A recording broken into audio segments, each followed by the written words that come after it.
Luisa Picarreta nació el 23 de abril de 1865 en la ciudad de Corato, en la Calcou 72, provincia de Bari, Italia. Fue bautizada el mismo día de su nacimiento y era la cuarta hija de 5 hermanos del matrimonio formado por Vito Nicola Picarreta y Rosa Tarantino. Muy pronto se manifestó en ella una misteriosa enfermedad que la obligaba a quedarse en cama. Los médicos no encontraron la causa y tampoco pudieron dar un diagnóstico. Esta enfermedad se le fue agravando y durante 62 años permaneció completamente inmóvil en la cama. Murió en Corato el 4 de marzo de 1947 en olor de santidad, después de una corta pero fatal pulmonía, única enfermedad diagnosticada en su vida.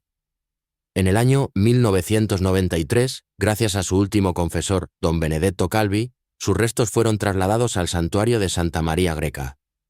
El 20 de noviembre de 1994, fiesta de Cristo Rey, la Santa Sede dio su Nikesos Nihil Obstat a la Arquidiócesis de Trani Barletta Bisceglie, guiada por ese Monseñor Carmelo Casati, para la apertura oficial de la causa de canonización. El 29 de noviembre del 2005, ese Monseñor Giovan Battista Picierri clausuró la fase diocesana, recogiendo multitud de documentos y testimonios sobre la fama de santidad de la sierva de Dios, iniciando así la fase romana de la causa para poder ser elevada a los altares. Jesús le dio a conocer el gran deseo de su corazón para que el hombre viva en su voluntad, que regrese al orden, al puesto y a la finalidad por la que fue creado. La eligió como heraldo del reino para dar a conocer su divina voluntad y el decreto eterno del advenimiento de su reino en la Iglesia y en el mundo entero. Acerca de esto escribe San Aníbal María de Francia: Nuestro Señor, que de siglo en siglo aumenta cada vez más las maravillas de su amor, parece que de esta Virgen, que él dice que es la más pequeña que ha encontrado en la tierra, desprovista de toda instrucción, haya querido hacer un instrumento idóneo para una misión tan sublime que ninguna otra se le pueda comparar. O sea, el triunfo de la divina voluntad en el universo, conforme a lo que decimos en el Padre Nuestro: Fiat voluntas tua, sicut in coelo et in terra. Su segundo confesor, don Gennaro di Gennaro, le mandó en obediencia a poner por escrito todo cuanto sucedía entre Jesús y ella. Y así, escribió más de 2000 capítulos, recogidos en 36 volúmenes y cientos de cartas. La divina voluntad y la Virgen María en el reino de la divina voluntad. 73-74. Luisa Picarreta es la depositaria de una de las revelaciones más importantes que Dios ha realizado en estos tiempos: el misterio de la divina voluntad. Escribió unos 40 libros, revelaciones privadas acerca de una era futura parecida al paraíso, el reino de la voluntad divina, en donde las almas estarán tan unidas a la voluntad de Dios que parecerán ser una sola voluntad junto al Señor. Fenómenos extraordinarios. Se alimentó solamente de la Eucaristía, según atestigua el que fuera su último confesor, don Benedetto Calvi. Se alimentó solamente de la Eucaristía durante 64 años y siempre en cama. A pesar de ello, nunca tuvo una llaga de decúbito. A su muerte, el cuerpo de Luisa quedó sentado en la cama, en la misma postura que cuando estaba viva, y no fue posible extenderlo. Hubo que hacerle un ataúd especial para que pudiera ser sepultada. A pesar de ello, su cuerpo no sufrió la rigidez cadavérica que afecta después de la muerte a todos los cuerpos. Se pudo ver todos los días que estuvo expuesta a la gente de Corato y a los muchos forasteros que asistieron para ver y tocar con sus propias manos el caso único. Poder, sin ningún esfuerzo, moverle la cabeza a todos los lados, levantarle los brazos, doblarlos, doblarle las manos y todos los dedos. Se le podían levantar también los párpados y observar sus ojos lúcidos y no velados. Luisa parecía que estaba viva y que dormía, mientras que una comisión de médicos convocados para el caso declaraba tras un atento examen del cadáver que Luisa estaba realmente muerta y que por tanto había que pensar en una muerte verdadera y no aparente. Fue necesario, con permiso de la autoridad civil y del médico forense, dejarla durante 4 días en su lecho de muerte, durante los cuales no dio señales de corrupción, y un gran número de personas pudieron verla y dar testimonio de ello. Mensajes. Diario. Tercer volumen. Primer capítulo. El 1 de noviembre de 1889. Encontrándome en mi habitual estado, me he encontrado fuera de mí misma, dentro de una iglesia, y había un sacerdote que celebraba el divino sacrificio. Y mientras celebraba, Lloraba amargamente y decía: «La columna de mi iglesia no tiene donde apoyarse». En el acto en que decía eso, he visto una columna, cuya cima tocaba el cielo, y a los pies de esa columna había sacerdotes, obispos, cardenales y todas las demás dignidades que sostenían dicha columna. Pero al mirar he visto, con sorpresa, que de esas personas uno era muy débil, otro medio corrompido, otro enfermo, otro lleno de lodo. Sumamente escaso era el número de quienes estaban en condiciones de sostenerla. De manera que esa pobre columna, siendo tantos los golpes que recibía por debajo, vacilaba, sin poder estar firme. Sobre esa columna estaba el Santo Padre, que con cadenas de oro y con los rayos que irradiaba de toda su persona, hacía todo lo posible no solo por sostenerla, tratando de encadenar e iluminar a las personas que vivían debajo, si bien alguna escapara para corromperse y enlodarse más fácilmente, sino por atar e iluminar al mundo entero. Mientras veía eso, ese sacerdote que celebraba la misa, estoy en duda si era un sacerdote o más bien nuestro Señor. Parece que era Jesucristo, pero no tengo la seguridad. Me ha llamado a su lado y me ha dicho: «Hija mía, ya ves en qué estado lastimoso se halla la Iglesia. Esas mismas personas que debían sostenerla están fallando y con sus obras la derriban, la golpean y llegan a degradarla. El único remedio es que haga derramar tanta sangre que se forme un baño, para poder lavar ese lodo corrompido y sanar sus llagas profundas, de modo que sanadas, reforzadas, embellecidas en esa sangre, puedan ser instrumentos capaces de mantenerla estable y firme». Luego ha añadido: «Yo te he llamado para decirte, ¿quieres tú ser víctima y ser así como un apoyo para sostener esta columna en tiempos tan incorregibles?». Yo, al principio, me he sentido correr un estremecimiento por miedo a no tener la fuerza, pero luego, enseguida, me he ofrecido y he pronunciado el fiat. En ese momento me he hallado rodeada por tantos santos, ángeles y almas purgantes, que con flagelos y otros instrumentos me atormentaban. Y yo, aunque al principio sentía un temor, después, cuanto más sufría, más me venía el deseo de padecer, y de saborear el padecer como un dulcísimo néctar. Y eso mucho más porque me ha venido un pensamiento. ¿Quién sabe si esas penas pudieran ser medios para consumir mi vida y así poder emprender el último vuelo hacia mi sumo y único bien? Pero con mi mayor pesadumbre, tras haber sufrido intensas penas, he visto que no me consumían la vida. Oh Dios, qué pena, que esta pobre carne me impida unirme a mi bien eterno. A continuación, he visto la sangrienta matanza que se hacía de esas personas que estaban bajo la columna. ¡Qué horrible catástrofe! Era muy reducido el número de los que no eran víctimas. Llegaban a tanto atrevimiento que intentaban matar al Santo Padre. Pero luego parecía que esa sangre derramada, esas ensangrentadas víctimas destrozadas, eran medios para fortalecer a los que quedaban, de modo que sostenían la columna, sin hacerla vacilar ya más. ¡Oh, qué días felices! Después de eso, surgían días de triunfo y de paz. Parecía renovada la faz de la tierra. Y esa columna adquiría su primitivo lustro y esplendor. Oh días felices, desde lejos yo os saludo, que tanta gloria daréis a mi iglesia, y tanto honor a ese Dios que es su cabeza. Virgen de Fátima.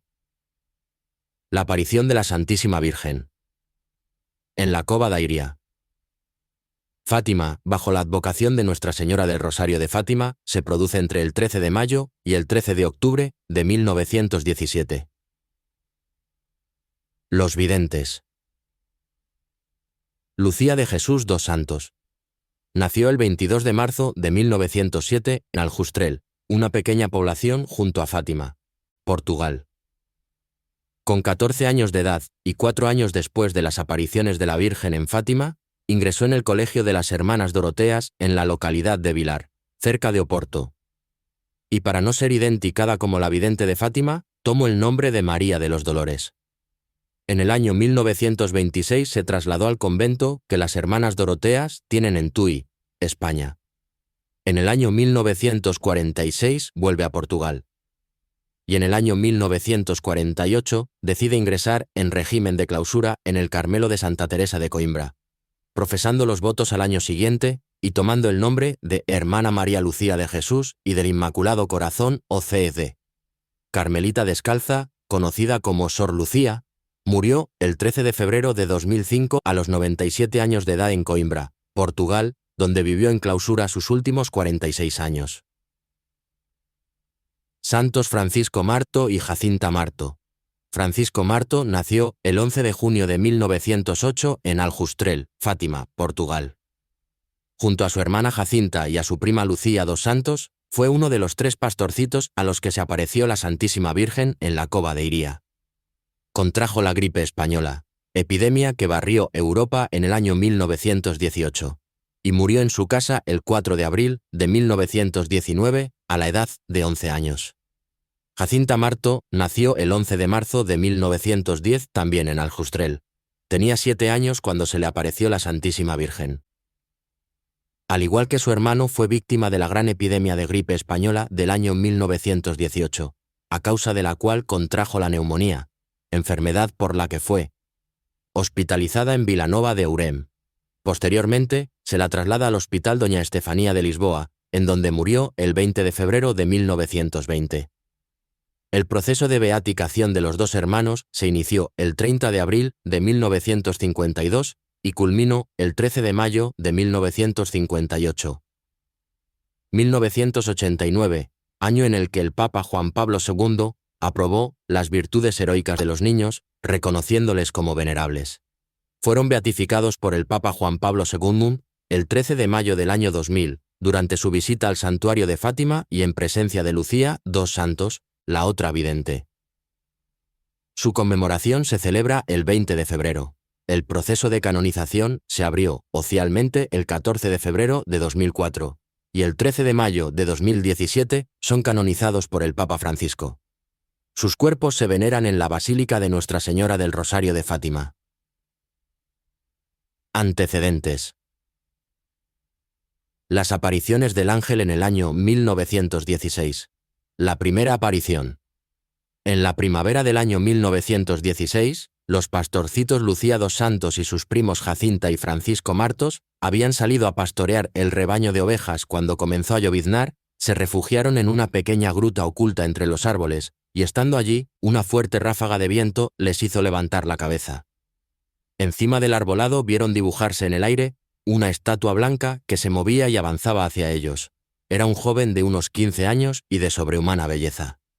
Este joven, llegado junto a la gruta, los tranquilizó con una sonrisa diciéndoles: «No tengáis miedo, soy el ángel de la paz, orad conmigo».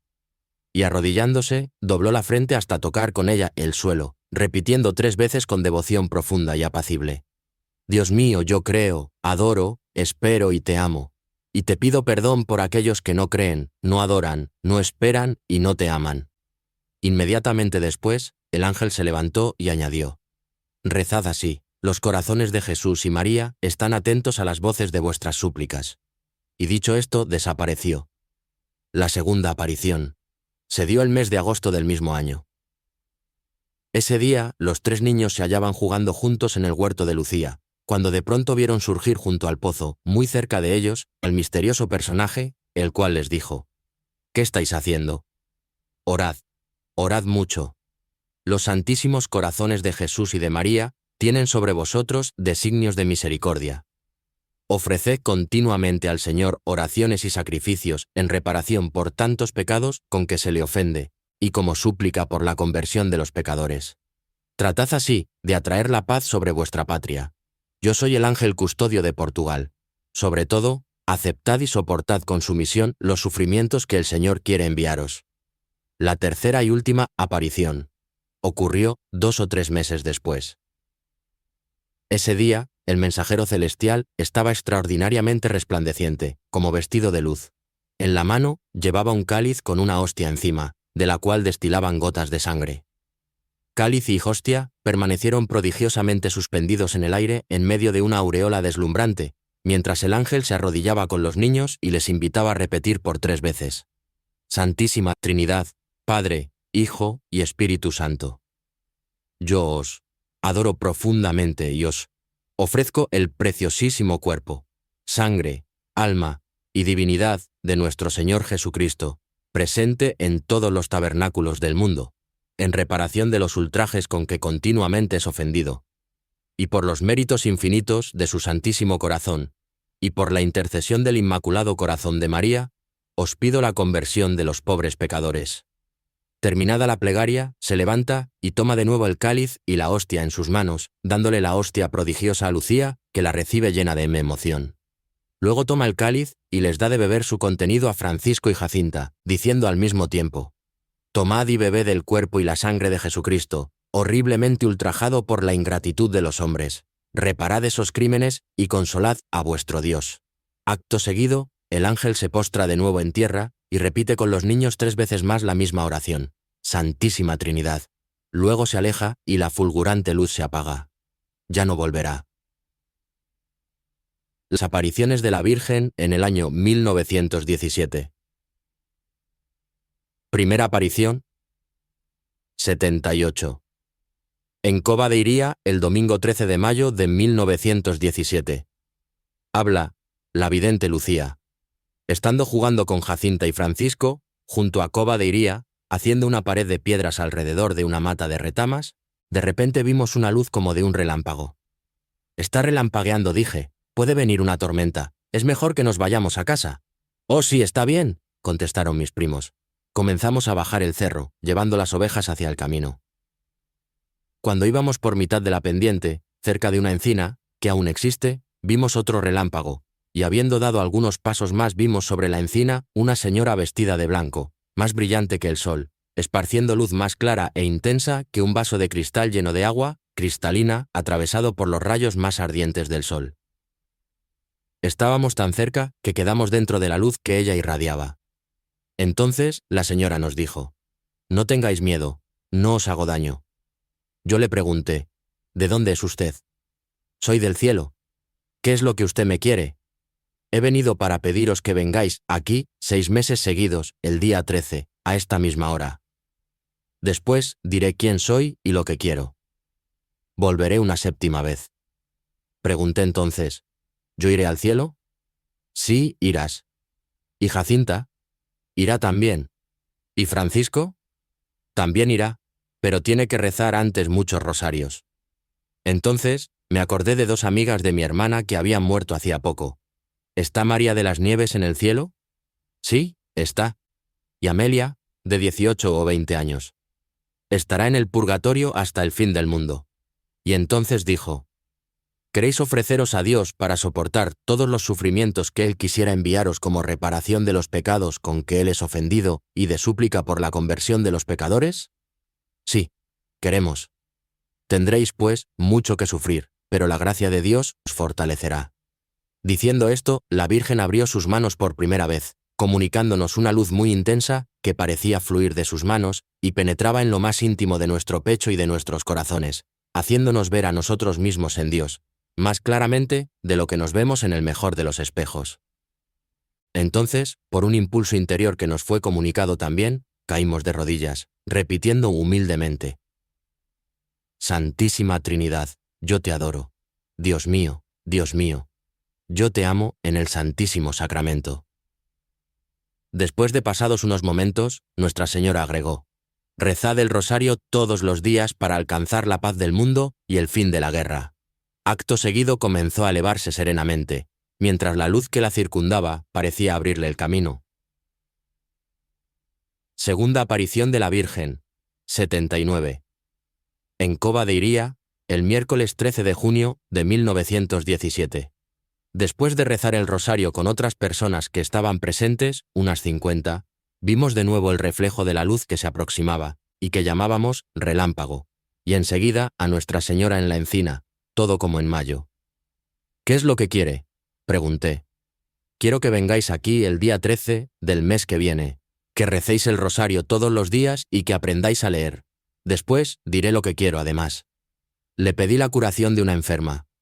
Nuestra Señora respondió: «Si se convierte, se curará durante el año. Quisiera pedirle que nos llevase al cielo». «Sí, a Jacinta y a Francisco los llevaré en breve, pero tú te quedarás algún tiempo más. Jesús quiere servirse de ti para darme a conocer y amar. Quiere establecer en el mundo la devoción a mí, Inmaculado Corazón. A quien la abrazare prometo la salvación y serán queridas sus almas por Dios, como flores puestas por mí para adornar su trono». «¿Me quedo aquí solita?», pregunté con dolor. No, hija. ¿Y tú? ¿Sufres mucho por eso? No te desanimes. Nunca te dejaré. Mi Inmaculado Corazón será tu refugio y el camino que te conducirá a Dios. En ese momento abrió las manos y nos comunicó por segunda vez el reflejo de la luz inmensa que la envolvía. Jacinta y Francisco parecían estar en la parte de la luz que se eleva hacia el cielo y yo en la que se esparcía sobre la tierra. Delante de la palma de la mano derecha de Nuestra Señora estaba un corazón rodeado de espinas que parecían clavarse en él. Entendimos que era el corazón inmaculado de María, ultrajado por los pecados de la humanidad y que quería reparación. Francisco, muy impresionado con lo que había visto, me preguntó después: ¿por qué es que la Virgen estaba con un corazón en la mano, irradiando sobre el mundo aquella luz tan grande que es Dios? Tú, Lucía, estabas con ella en la luz que bajaba a la tierra y Jacinta conmigo en la que subía al cielo. Le respondí: es que tú, con Jacinta, iréis en breve al cielo. Yo me quedo con el corazón inmaculado de María en la tierra. Tercera aparición de la Virgen, 80.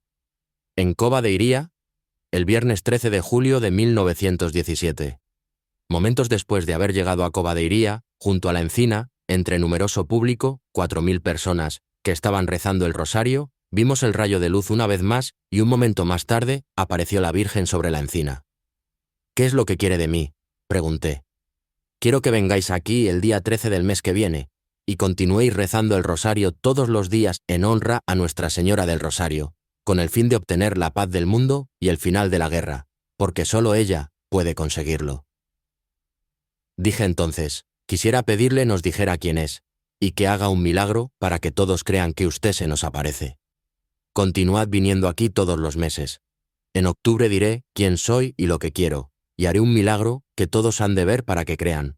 Sacrificaos por los pecadores y decid muchas veces, y especialmente cuando hagáis un sacrificio: oh Jesús, es por tu amor, por la conversión de los pecadores, y en reparación de los pecados cometidos contra el Inmaculado Corazón de María. El secreto. Esta visión constituye la primera parte del secreto. Diciendo estas últimas palabras, ella abrió sus propias manos una vez más, tal como lo había hecho en los meses precedentes. El reflejo pareció penetrar bajo la tierra y vimos como un gran mar de fuego. Sumergidos en ese fuego, los demonios y las almas, como si fuesen brasas transparentes y negras o bronceadas, con forma humana que fluctuaban en el incendio, llevada por las llamas que de ellas mismas salían, juntamente con nubes de humo que caían hacia todos los lados. Parecidas al caer de las pavesas en los grandes incendios sin equilibrio ni peso, entre gritos de dolor y gemidos de desesperación que horrorizaba y hacía estremecer de pavor. Los demonios se distinguían por formas horribles y repugnantes de animales espantosos y desconocidos, pero transparentes y negros. Esta visión fue durante un momento, y gracias a nuestra buena Madre del Cielo, que antes nos había prevenido con la promesa de llevarnos al cielo, en la primera aparición. De no haber sido así, creo que hubiésemos muerto de susto y pavor. Inmediatamente levantamos los ojos hacia Nuestra Señora, que nos dijo, con bondad y tristeza: aquí empieza la segunda parte del secreto. Visteis el infierno a donde van las almas de los pobres pecadores. Para salvarlas, Dios quiere establecer en el mundo la devoción a mí, Inmaculado Corazón. Si hacen lo que os voy a decir, se salvarán muchas almas y tendrán paz. La guerra pronto terminará. Pero si no dejan de ofender a Dios, en el reinado de Pío XI comenzará otra peor. Cuando veáis una noche iluminada por una luz desconocida, sabed que es la gran señal que Dios os da de que va a castigar al mundo por sus crímenes, por medio de la guerra, del hambre y de las persecuciones a la Iglesia y al Santo Padre. Para impedirlo, vendré a pedir la consagración de Rusia a mi Inmaculado Corazón y la comunión reparadora de los primeros sábados. Si atienden mis deseos, Rusia se convertirá y habrá paz. Si no, ésta esparcirá sus errores por el mundo, promoviendo guerras y persecuciones a la Iglesia. Los buenos serán martirizados y el Santo Padre tendrá mucho que sufrir. Varias naciones serán aniquiladas. Por fin, mi Inmaculado Corazón triunfará. El Santo Padre me consagrará a Rusia, que se convertirá y será concedido al mundo algún tiempo de paz. En Portugal se conservará siempre la doctrina de la fe, etc. Esto no se lo digáis a nadie. A Francisco, si podéis decírselo. 81. Tercera parte del secreto. Como se referirá más adelante, el día 3 de enero de 1944, obedeciendo a una orden del señor obispo Leiria, la hermana Lucía escribió la última parte del secreto que permanecía todavía guardada en su corazón. Después de las dos partes que ya te he expuesto, hemos visto al lado izquierdo de Nuestra Señora un poco más en alto a un ángel con una espada de fuego en la mano izquierda. Centelleando, emitía llamas que parecía que iban a incendiar el mundo, pero se apagaban al contacto con el esplendor que Nuestra Señora irradiaba con su mano derecha dirigida hacia él. El ángel, señalando la tierra con su mano derecha, dijo con fuerte voz: «Penitencia, penitencia, penitencia». Y vimos en una luz inmensa que es Dios. Algo semejante a como se ven las personas en un espejo cuando pasan ante él, a un obispo vestido de blanco. Hemos tenido el presentimiento de que fuera el Santo Padre. También a otros obispos, sacerdotes, religiosos y religiosas subir una montaña empinada, en cuya cumbre había una gran cruz de maderos toscos, como si fueran de alcornoque con la corteza. El Santo Padre, antes de llegar a ella, atravesó una gran ciudad medio en ruinas y medio tembloroso con paso vacilante, apesadumbrado de dolor y pena, rezando por las almas de los cadáveres que encontraba por el camino. Llegado a la cima del monte, postrado de rodillas a los pies de la gran cruz, fue muerto por un grupo de soldados que le dispararon varios tiros de arma de fuego y flechas. Y del mismo modo murieron unos tras otros los obispos, sacerdotes, religiosos y religiosas y diversas personas seglares, hombres y mujeres de diversas clases y posiciones. Bajo los dos brazos de la cruz había dos ángeles, cada uno de ellos con una jarra de cristal en la mano, en las cuales recogían la sangre de los mártires y regaban con ella las almas que se acercaban a Dios. Cuarta aparición de la Virgen. En Baliños, el domingo 19 de agosto de 1917. La aparición no se realizó el día 13 de agosto en Cova de Iría, porque el administrador del consejo apresó y llevó a Vilanova a los pastorcitos, con la intención de obligarles a revelar el secreto. Los tuvo presos en la administración y en el calabozo municipal. Les ofreció los más valiosos presentes si descubrían el secreto. Los pequeños videntes respondieron: «No lo decimos ni aunque nos den el mundo entero». Los encerró en el calabozo. Los presos les aconsejaron: «Pero decida al administrador ese secreto. ¿Qué os importa que esa señora no quiera?». «Eso no», respondió Jacinta con vivacidad, «antes quiero morir». Y los tres niños rezaron con aquellos infelices el rosario, delante de una medalla de Jacinta colgada en la pared. El administrador, para amedrentarlos, mandó preparar una caldera de aceite hirviendo, en la cual amenazaron asar a los pastorcitos si no hacían lo que les mandaban. Ellos, aunque pensaban que la cosa iba en serio, permanecieron firmes sin revelar nada. El día 15 de agosto, fiesta de la Asunción, los sacó del calabozo y los llevó a Fátima. Nos narra Lucía lo que sucedió en esta aparición. Estuvimos con las ovejas en un lugar llamado Baliños, Francisco y su hermano Juan, acompañándome, y sintiendo que algo sobrenatural se aproximaba y nos envolvía. Sospechando que Nuestra Señora se nos aparecería y temiendo que Jacinta se quedaría sin verla, pedimos a su hermano Juan que le fuese a llamar. Entretanto, Francisco y yo vimos el reflejo de luz que llamábamos relámpago, y al instante de llegar, Jacinta vimos a la señora sobre la encina. «¿Qué es lo que quiere usted?». «Deseo que sigáis yendo a Cova de Iría en los días 13, que sigáis rezando el rosario todos los días. El último mes haré el milagro, para que todos crean». «¿Qué es lo que quiere usted que se haga con el dinero que la gente deja en Cova de Iría?». «Hagan 2 bolsas, una para ti y Jacinta, para llevarla 2 chicas más, vestidas de blanco, y otra que la lleve Francisco con 3 niños más. El dinero de las bolsas es para la fiesta de Nuestra Señora del Rosario, y lo que sobre es para ayuda de una capilla que se debe hacer. Yo quisiera pedirle la curación de algunos enfermos. Sí, algunos curaré durante el año». Y tomando un aspecto muy triste, la Virgen añadió: «Rezad, rezad mucho y haced sacrificios por los pecadores, porque muchas almas van al infierno por no tener quien se sacrifique y rece por ellas». Y la Virgen empezó a subir hacia Oriente, como de costumbre. Quinta aparición de la Virgen. 83. Cova de Iría. El jueves 13 de septiembre de 1917. Al aproximarse la hora, Fui a Cova de Iría con Jacinta y Francisco, entre numerosas personas, 30.000, que con dificultad nos dejaban pasar. Los caminos estaban apiñados de gente. Todos nos querían ver y hablar. Mucha gente del pueblo venía a pedirnos que presentáramos sus necesidades a Nuestra Señora. Otros, no pudiendo llegar junto a nosotros, clamaban de lejos. Oíamos: pidan que me cure a mi hijo inválido, a mi hijo ciego, a mi hija muda, que me traiga a mi esposo que está en la guerra, que me conviertas un pecador, que estoy tuberculoso, etc.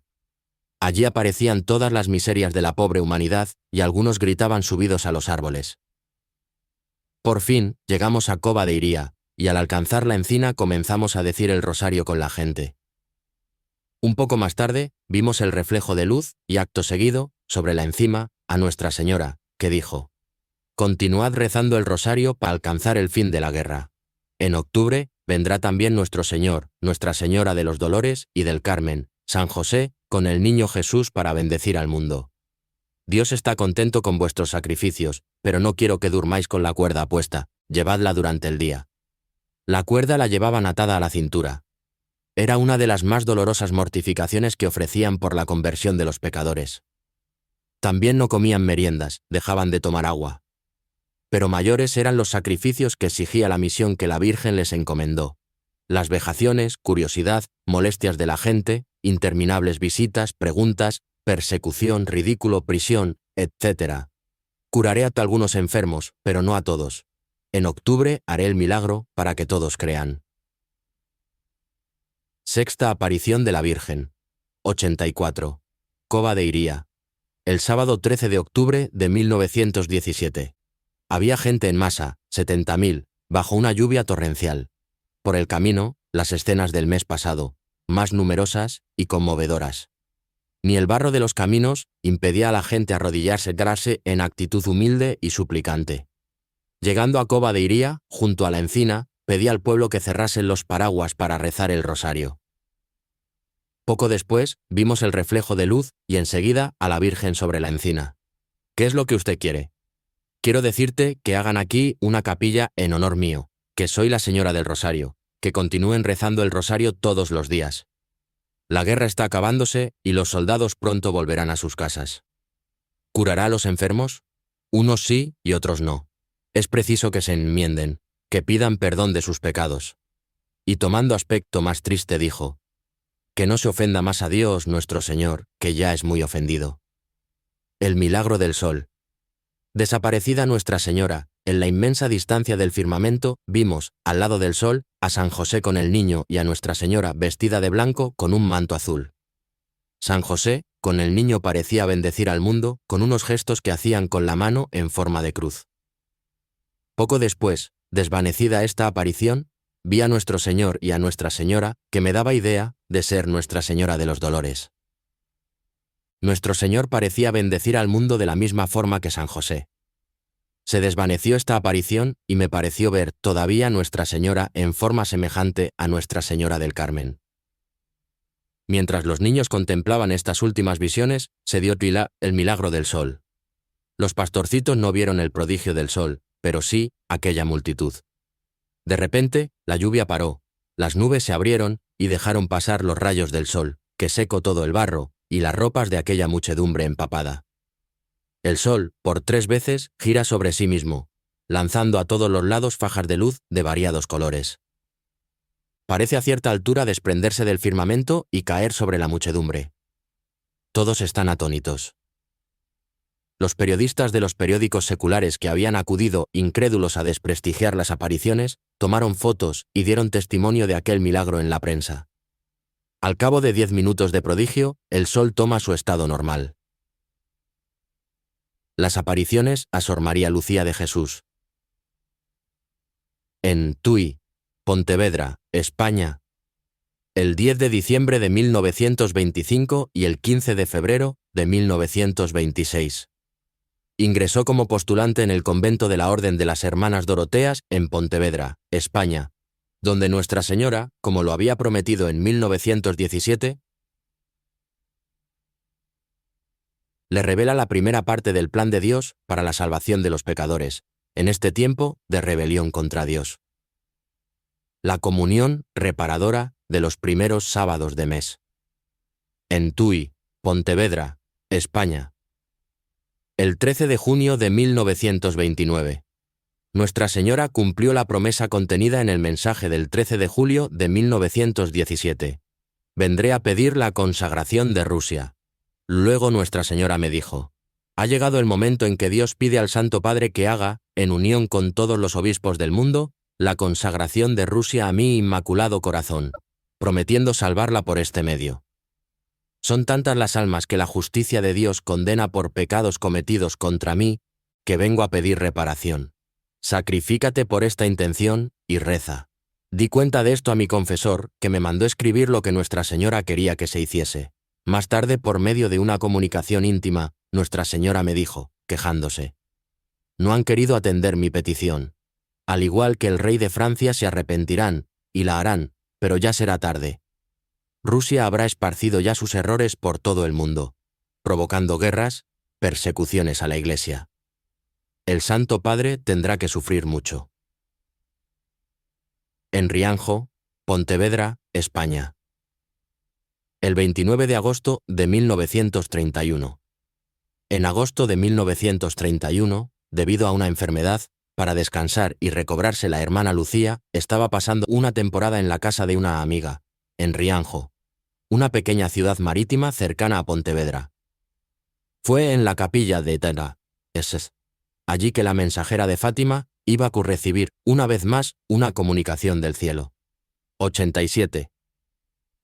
Nuestro Señor se quejó a la hermana Lucía por la tardanza de sus ministros, quienes demoraban la consagración de Rusia al Inmaculado Corazón de María, como había pedido Nuestra Señora de Fátima el 13 de junio de 1929, 2 años y 2 meses antes.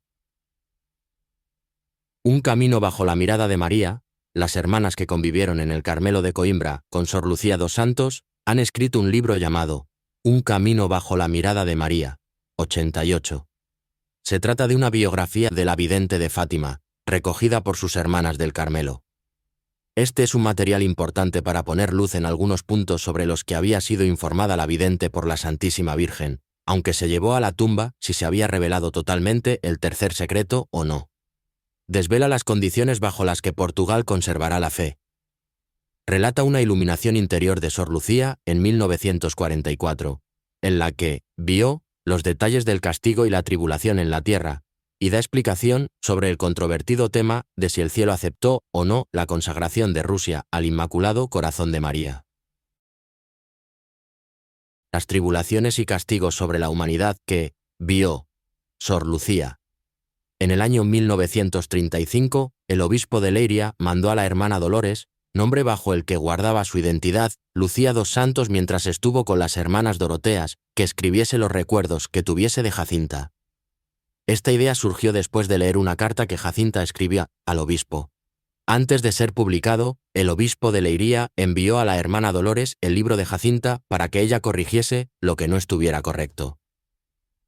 En la respuesta, que no tardó en enviar, la pastorcita, casi sin darse cuenta de lo que escribía, dejó hablar al corazón, movida por el Espíritu de Dios, como ella misma confiesa, obedeciendo a una inspiración íntima. La carta rezaba así: Exmo y RV del Nemo. Señor obispo.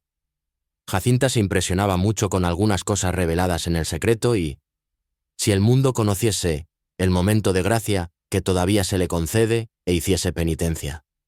El tiempo pasa, las almas no mueren, la eternidad permanece.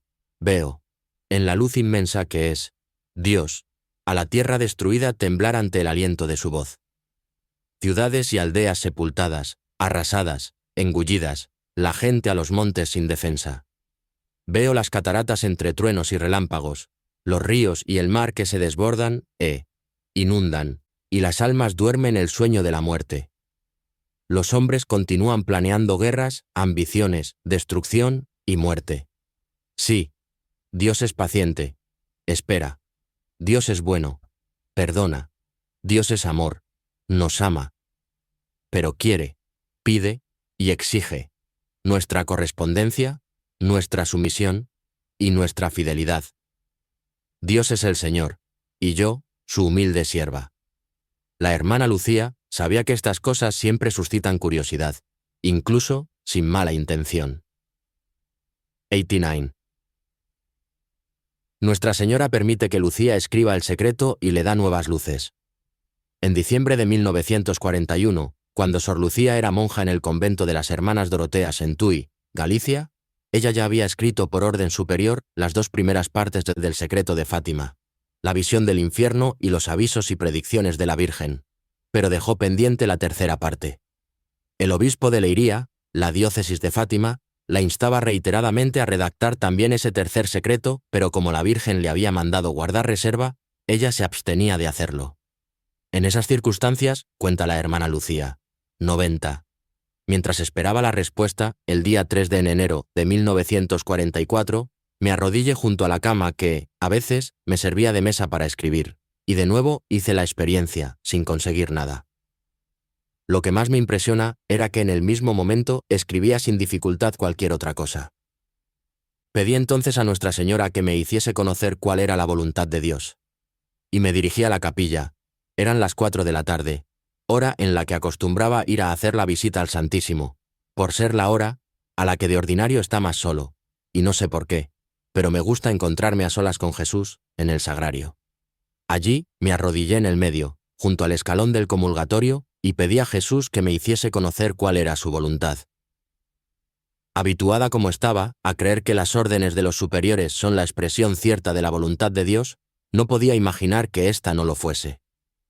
Y perpleja, medio absorta, bajo el peso de una nube oscura que parecía pesar sobre mí, con el rostro entre las manos, esperaba, sin saber cómo, una respuesta. Sentí entonces que una mano amiga, cariñosa y maternal, me toca en el hombro, levanto la mirada y veo a mi querida Madre del Cielo. No temas, quiso Dios probar tu obediencia, fe y humildad. Estate en paz y escribe lo que te mandan, pero no lo que te es dado a entender de su significado. Después de escrito, mételo en un sobre, ciérralo y séllalo y escribe por fuera, que solo podrá ser abierto en 1960, por el señor Cardenal Patriarca de Lisboa o por el señor Obispo de Leiria. Y sentí el espíritu inundado por un misterio de luz que es Dios, y en él vi y oí. La punta de la lanza como llama que se desprende, toca eje de la tierra. Ella tiembla. Montañas, ciudades, villas y aldeas con sus moradores son sepultados. El mar, los ríos y las nubes se salen de sus límites, se desbordan, inundan y arrastran consigo en un remolino, viviendas y gente en número que no se puede contar. Es la purificación del mundo por el pecado en el que se sumerge. El odio, la ambición, provocan la guerra destructora.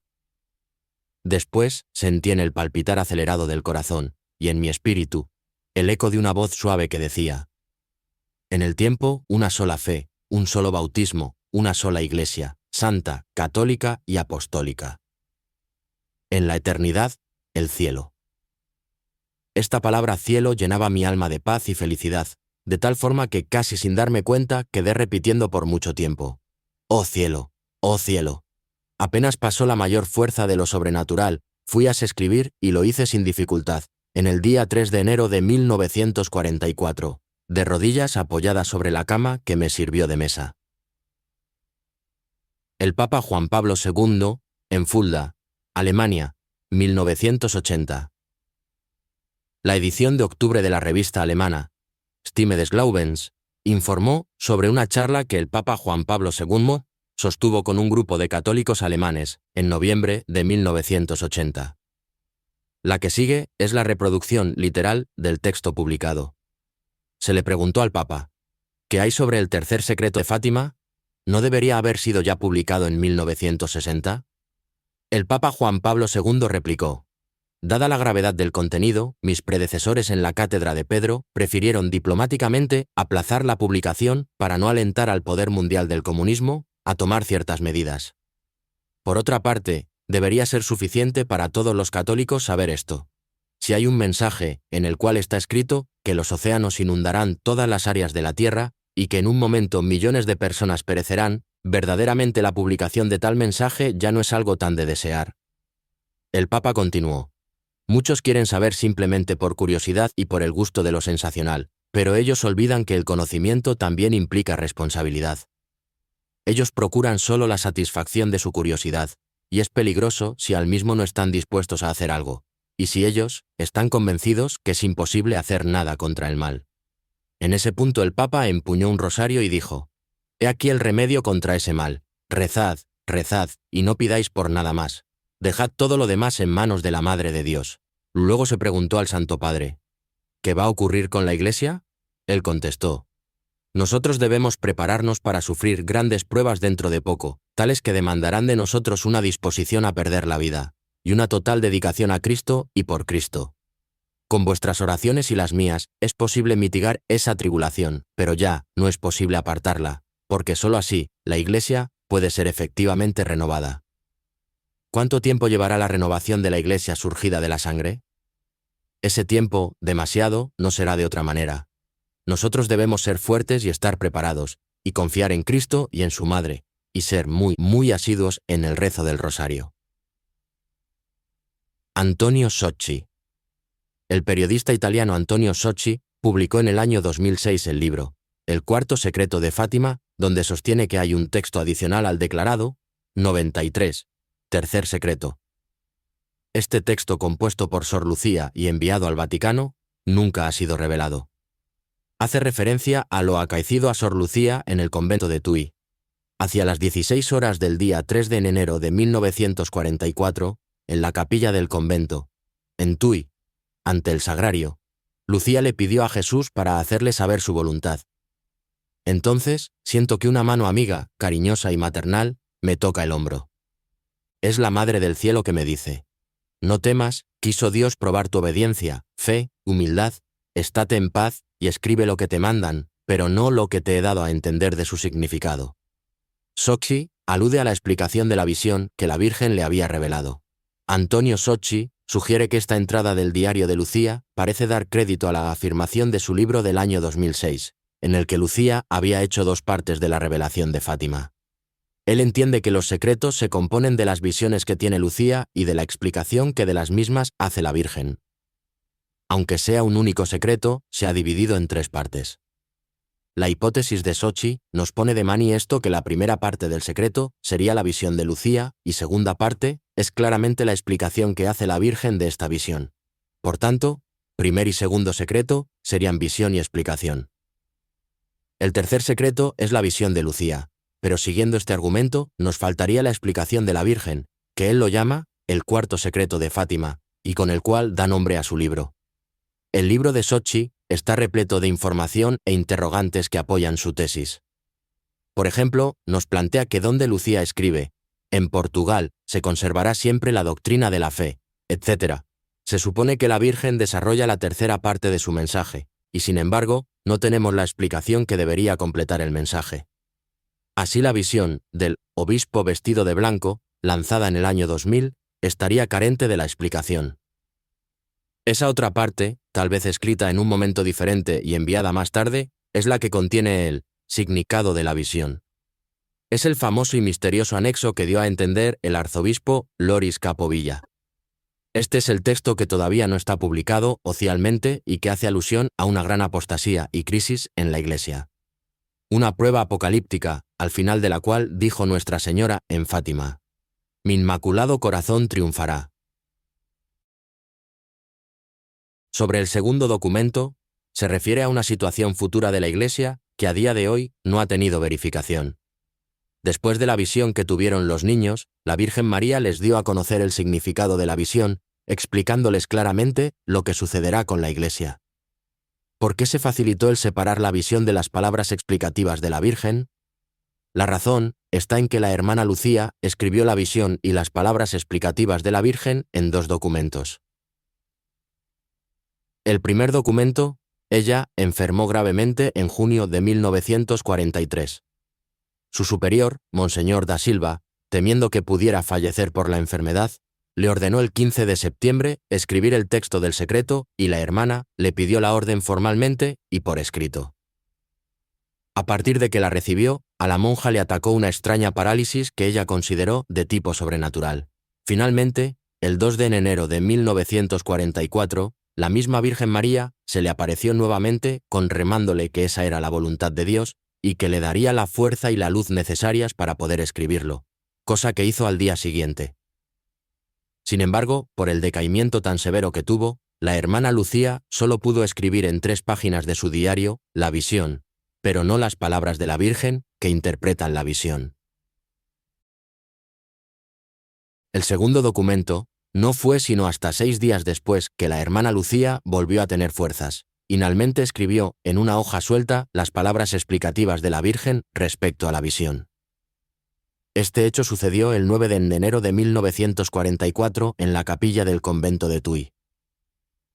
El segundo documento que escribió la hermana Lucía el 9 de enero de 1944 es posible que sea la explicación de la Virgen con respecto a la visión que tuvieron los niños en Fátima. Y sobre esto hay una gran controversia y declaraciones que no han sido suficientemente clarificadas. Testimonios sobre los 2 documentos.